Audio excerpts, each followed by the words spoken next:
No recuerdo una ejecución, un ataque directo de esta índole a plena luz del día, operación para que la presidenta fuera informada. ¿Cómo es posible que un convoy presidencial, equipado con blindaje de grado militar, terminara convertido en el blanco de un ataque de alto poder en plena autopista México-Puebla? El 8 de septiembre de 2025, el cártel Jalisco Nueva Generación demostró que su capacidad de fuego y organización ya no pertenece al terreno del crimen común. Se trata de un ejército paralelo capaz de desafiar al Estado mexicano en su propio territorio. La presidenta Claudia Sheinbaum sobrevivió, pero el mensaje fue claro: nadie está a salvo. Lo que presenció el país no fue solo un atentado, fue una declaración de guerra. La pregunta que todos se hacen es: ¿quién filtró la ruta presidencial? ¿Qué buscaba realmente el CJNG? ¿Y qué significa este ataque para el futuro inmediato de México? Quédate hasta el final, porque lo que descubrirás aquí podría cambiar la manera en que entendemos la guerra contra el narco. Era miércoles 8 de septiembre de 2025. El reloj marcaba las 5:30 de la tarde y la autopista México-Puebla se encontraba en plena actividad. Miles de vehículos transitaban ese tramo, uno de los más concurridos del país, conectando a la capital con el sureste. Familias que regresaban de la escuela, camiones de carga con mercancía, autobuses llenos de pasajeros. A primera vista, nada parecía fuera de lo común. El cielo se teñía de tonos rojizos, un atardecer que cualquiera habría considerado pacífico, pero lo que parecía un día ordinario estaba a punto de transformarse en una de las jornadas más violentas de la historia reciente de México. En medio del tráfico avanzaba un convoy que no pasaba desapercibido. 3 vehículos blindados, con vidrios opacos y pintura discreta, escoltaban a la presidenta de la República. A la cabeza, un Chevrolet Suburban TLS 650, blindaje nivel 7. La clase de vehículo que puede resistir impactos de fusiles de guerra. Dentro viajaba Claudia Sheinbaum, confiada en la seguridad de su equipo y en los protocolos diseñados precisamente para evitar cualquier tipo de emboscada. La caravana se movía con precisión militar, distancias calculadas entre cada unidad, comunicación constante por radio, elementos armados atentos a cualquier movimiento extraño. Para cualquiera que lo observara desde fuera, parecía imposible que ese convoy pudiera ser detenido. Pero en las guerras del narco, lo imposible no existe. A la altura de Chimalhuacán todo cambió.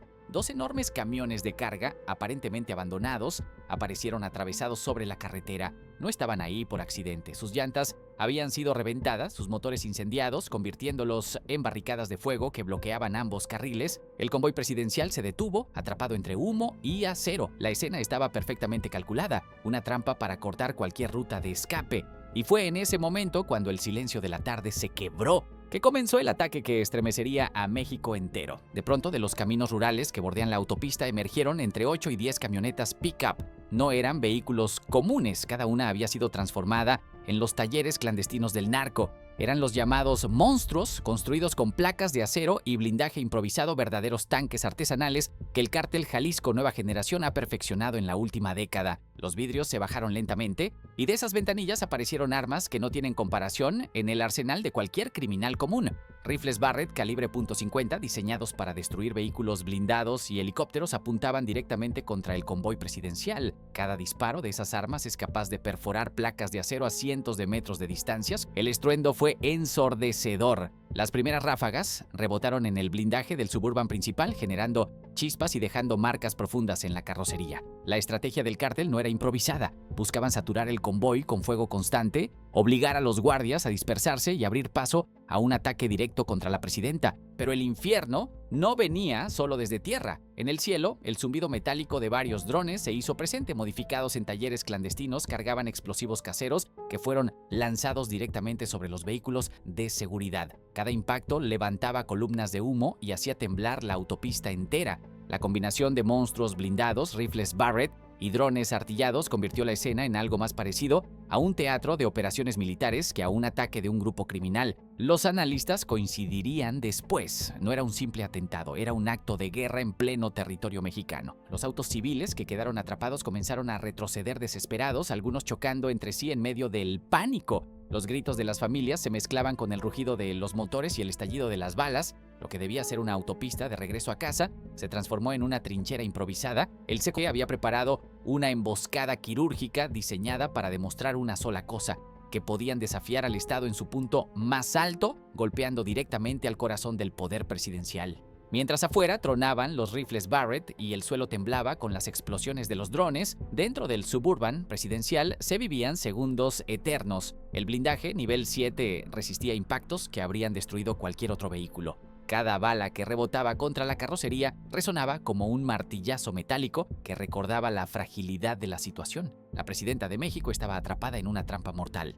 Los elementos del Estado Mayor Presidencial, hombres con entrenamiento de élite, sabían que su misión era una sola: proteger a la mandataria a toda costa. Con disciplina férrea, abrieron fuego desde las ventanillas laterales con rifles automáticos. No disparaban a ciegas. Cada ráfaga estaba calculada para repeler a los atacantes y ganar segundos vitales. Un lanzagranadas entró en acción, impactando contra una de las camionetas blindadas del cártel. El vehículo retrocedió envuelto en llamas, pero otros 7 seguían avanzando como si fueran piezas de ajedrez perfectamente coordinadas. La presión era insoportable. En ese instante ocurrió uno de los actos más recordados de toda la operación. El capitán Rodrigo Martínez, de 38 años, padre de 2 hijos pequeños, se convirtió en héroe nacional. Según testigos dentro del convoy, cuando una ráfaga de calibre 50 se dirigió hacia la zona donde se encontraba la presidenta, Martínez se interpuso absorbiendo los disparos. Gravemente herido, aún continuó disparando para cubrir la evacuación. El sacrificio del capitán dio tiempo para ejecutar el protocolo más extremo: trasladar a la presidenta a un vehículo alterno y preparar la llegada del helicóptero de extracción. Cada movimiento parecía durar horas, aunque apenas habían pasado unos minutos desde el inicio del ataque. De pronto, en el horizonte apareció el Black Hawk de la Secretaría de la Defensa Nacional. El rugido de sus hélices se convirtió en esperanza. Bajo fuego enemigo, descendió sobre la autopista como un ángel de acero dispuesto a romper el cerco. La presidenta fue trasladada entre disparos. Protegida por un escudo humano de soldados, el Black Hawk logró despegar con ella a bordo, marcando el inicio de la retirada. México respiraba con alivio, pero el costo ya estaba escrito. El capitán Martínez había caído en la línea de fuego, convirtiéndose en símbolo de sacrificio frente al poder del narco. Mientras todo ocurría, la autopista estaba llena de testigos involuntarios. Decenas de automovilistas quedaron atrapados entre barricadas y balaceras. Muchos, paralizados por el miedo, apenas podían respirar. Otros, con manos temblorosas, sacaron sus teléfonos para grabar lo que sucedía frente a sus ojos. Esas imágenes se convirtieron en el testimonio más crudo de la emboscada. Videos muestran camionetas incendiadas bloqueando la carretera, ráfagas interminables de fusiles y un helicóptero descendiendo entre humo y fuego. Los gritos de familias desesperadas se escuchan de fondo. Madres protegiendo a sus hijos bajo los asientos, choferes rezando mientras intentaban retroceder sus vehículos, gente llorando porque pensaban que no saldrían con vida. En cuestión de minutos, los videos comenzaron a circular en redes sociales. La viralización fue instantánea. Millones de mexicanos vieron en tiempo real lo que antes parecía imposible: un convoy presidencial bajo ataque directo, como si se tratara de una película de guerra. Junto a los videos apareció un mensaje firmado presuntamente por el CJNG: esto apenas comienza. 3 palabras que helaron la sangre del país entero. Más que una amenaza, sonaba como una declaración de intenciones. El cártel no buscaba esconderse, buscaba demostrar que podía desafiar al Estado de la manera más brutal y pública posible. La autenticidad del mensaje aún se investigaba, pero el daño ya estaba hecho. La confianza en la seguridad presidencial se tambaleó. Los noticieros interrumpieron sus transmisiones, las redes estallaron en debates y hashtags, y la nación entera comprendió que lo ocurrido no era un ataque cualquiera. Era un antes y un después en la guerra contra el narco. El helicóptero ya había despegado, la presidenta estaba a salvo y los ecos de las balas comenzaban a desvanecerse en la autopista, pero mientras los peritos recogían casquillos y las autoridades intentaban reconstruir los hechos, una pregunta comenzó a quemar en la mente de todos: ¿por qué el CJNG se atrevió a dar un golpe de semejante magnitud? La primera teoría apunta directamente a la venganza. Apenas unas semanas antes, fuerzas federales capturaron a Juan José Oseguera González, alias el JJ, hijo de Nemesio Oseguera Cervantes, el Mencho, máximo líder del cártel Jalisco Nueva Generación. La detención, producto de un operativo conjunto entre la Guardia Nacional y la Marina, representó un golpe doloroso para la estructura del cártel, para un grupo criminal que basa su poder en la intimidación y la demostración de fuerza. La captura del hijo de su líder fue vista como una afrenta personal. Según analistas, el ataque habría sido la respuesta. Un mensaje sangriento que decía: si tocan a los nuestros, nadie está a salvo, ni siquiera la presidenta. La segunda teoría es aún más inquietante. Algunos especialistas creen que detrás de la emboscada podría estar la mano del cártel de Sinaloa, debilitado por su propia guerra interna entre los chapitos y los mayos. En esa lucha fratricida, los grupos buscan cualquier ventaja, y filtrar la ruta presidencial al CJNG habría sido un movimiento estratégico para distraer a las fuerzas federales y desestabilizar al gobierno. En otras palabras, un enemigo usando a otro enemigo como arma. La DEA ya había reportado contactos ocasionales entre células del CJNG y facciones de Sinaloa. Una alianza temporal, por oscura que parezca, no es imposible. La tercera teoría es la más explosiva y la más difícil de probar: un complot político. Fuentes de inteligencia sugieren que el ataque pudo haber sido diseñado para sembrar caos e ingobernabilidad. La idea de debilitar al partido en el poder, Morena, y golpear la credibilidad de la llamada Cuarta Transformación. Un país sumido en la incertidumbre sería terreno fértil para intereses políticos y económicos contrarios al proyecto presidencial. Esta hipótesis ha sido tachada de especulativa, pero no deja de resonar en un país donde la línea entre narco y política es más delgada de lo que muchos quisieran admitir. 3 teorías, 3 escenarios, y en cada uno de ellos una conclusión común: el ataque no fue improvisado, fue un movimiento calculado, cargado de simbolismo y de poder. México había sido sacudido, y lo peor es que ninguna de estas respuestas parecía traer tranquilidad. Al día siguiente, cuando los peritos terminaron de revisar el lugar de la emboscada, lo que encontraron confirmó los peores temores. El CJNG no solo actúa como un cártel, actúa como un ejército paralelo. Entre los restos de los vehículos incendiados y el asfalto aún marcado por las explosiones, hallaron un arsenal que dejaba claro el nivel de poder que enfrentaba el Estado mexicano: rifles Barrett calibre 50 con cargadores extendidos, fusiles automáticos de última generación, granadas de fragmentación y, lo más perturbador, drones adaptados para portar y lanzar explosivos caseros. La escena parecía sacada de un campo de batalla en Medio Oriente, no de una autopista mexicana. Pero lo que más estremeció no fueron las armas, sino el mensaje que dejaron atrás. Una manta blanca, manchada de hollín, colgaba de una de las camionetas destruidas. El texto era directo, brutal y escalofriante: por cada uno de los nuestros caerán 10 de los suyos. Una advertencia escrita no solo para el gobierno, sino para toda la nación. Era el recordatorio de que el CJNG no actúa en la sombra, se exhibe, se burla y multiplica el miedo con cada mensaje. Horas después, la presidenta se pronunció en su cuenta de X. Su mensaje, breve pero firme, decía: la paz de la República se defenderá con toda la fuerza del Estado. No claudicaremos. Fueron palabras diseñadas para transmitir calma y mostrar autoridad, pero en la calle la sensación era distinta. La población se preguntaba cómo es posible que un grupo criminal tenga acceso a armas de guerra más potentes que las de muchos ejércitos del mundo. ¿Cómo pudo organizarse una operación de tal magnitud sin que los sistemas de inteligencia lo detectaran? Las redes sociales se inundaron de comentarios. Algunos aplaudían la valentía de la presidenta al no esconderse y dar un mensaje inmediato. Otros exigían respuestas concretas. ¿Quién filtró la ruta del convoy? ¿Por qué el Estado fue sorprendido? ¿Qué garantía de seguridad queda para los ciudadanos comunes? La manta, el arsenal y las imágenes que ya circulaban por internet no eran simples evidencias, eran símbolos de un poder criminal que había logrado lo impensable: exponer la vulnerabilidad del gobierno en su punto más alto.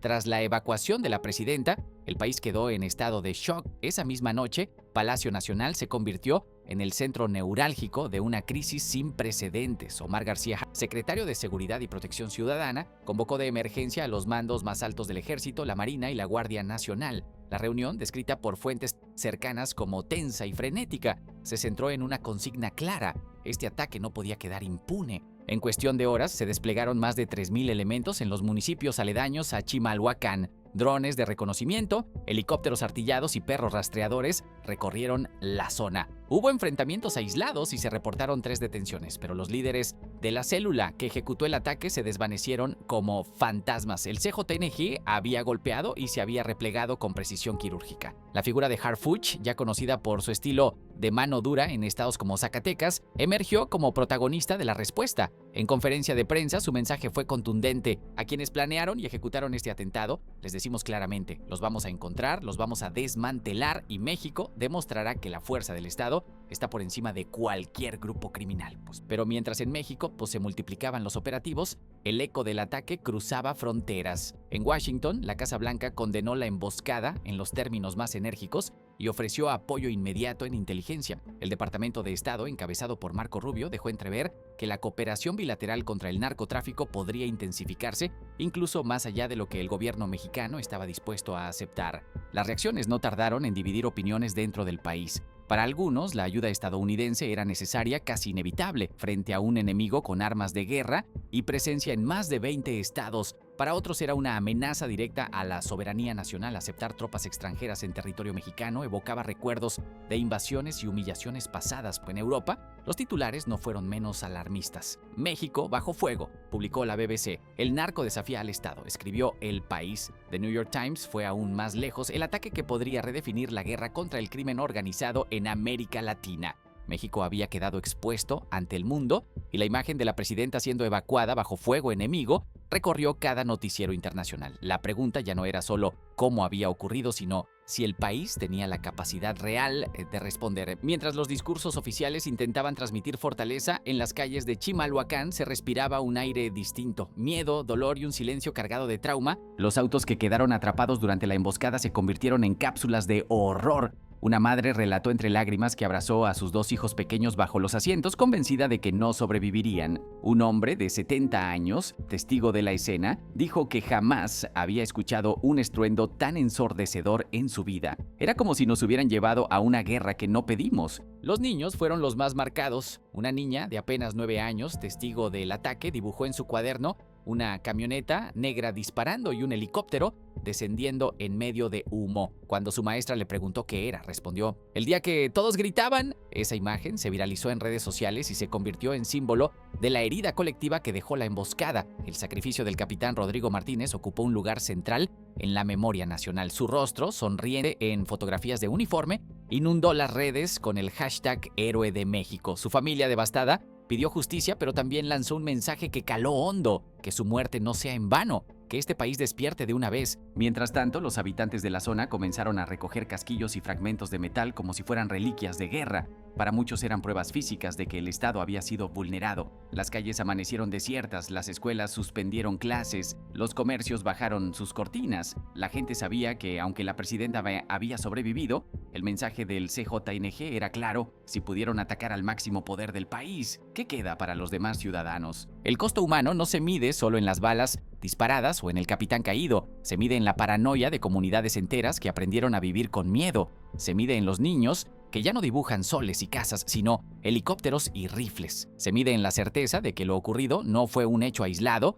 sino un recordatorio brutal de que la línea entre guerra y paz en México se ha vuelto casi invisible. El ataque contra la presidenta no fue solo un episodio aislado, fue un punto de inflexión. El CJNG dejó en claro que ya no es únicamente un cártel que trafica drogas, es una estructura paramilitar con capacidad de inteligencia, armamento de guerra y redes de infiltración en las instituciones del Estado. Los informes de inteligencia posteriores revelan algo aún más inquietante. Células del CJNG operan ya en 24 estados de la República y mantienen vínculos en países de Centroamérica, Europa y Asia para el lavado de dinero. El uso de criptomonedas y redes financieras chinas les ha permitido mover millones de dólares fuera del radar oficial. En otras palabras, no son solo narcotraficantes, son una corporación global del crimen. En los pueblos y ciudades del Estado de México, la vida cotidiana se ha teñido de incertidumbre. Los comerciantes cierran más temprano, los niños evitan salir a jugar en las calles y los habitantes saben que los halcones del narco vigilan cada movimiento. Una manta colgada en un puente lo resumió con brutal claridad: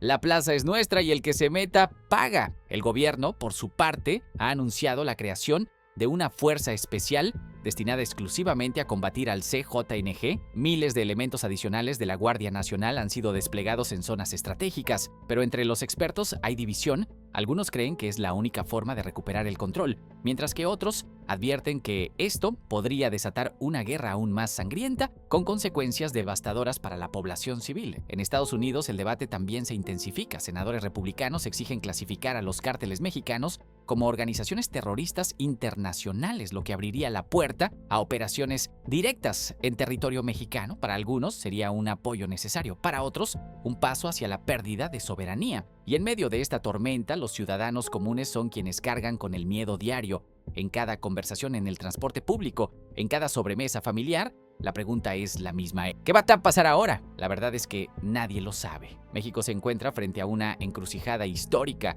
La política de hierro puede significar el inicio de una ofensiva capaz de frenar al narco o puede convertirse en la chispa que desate la mayor ola de violencia en décadas. Lo único seguro es que después del 8 de septiembre de 2025, el país ya no será el mismo.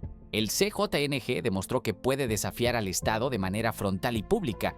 Y mientras las autoridades prometen respuestas, la sociedad mexicana vive con la certeza de que el futuro se decidirá en una guerra que apenas comienza. El ataque contra la presidenta no fue solo un atentado fallido, fue una advertencia. El CJNG demostró que tiene capacidad de fuego, infiltración y estrategia militar. El Estado, por su parte, respondió con firmeza, pero las dudas persisten. ¿Hasta dónde llegará la política de hierro? ¿Podrá México recuperar el control o entrará en una espiral de violencia aún mayor? Lo cierto es que este episodio dejó al descubierto una verdad incómoda. Si incluso la máxima figura del país puede ser atacada a plena luz del día, la seguridad de todos los mexicanos pende de un hilo. Y la pregunta que queda flotando es tan simple como aterradora: ¿será este ataque el inicio de una nueva guerra?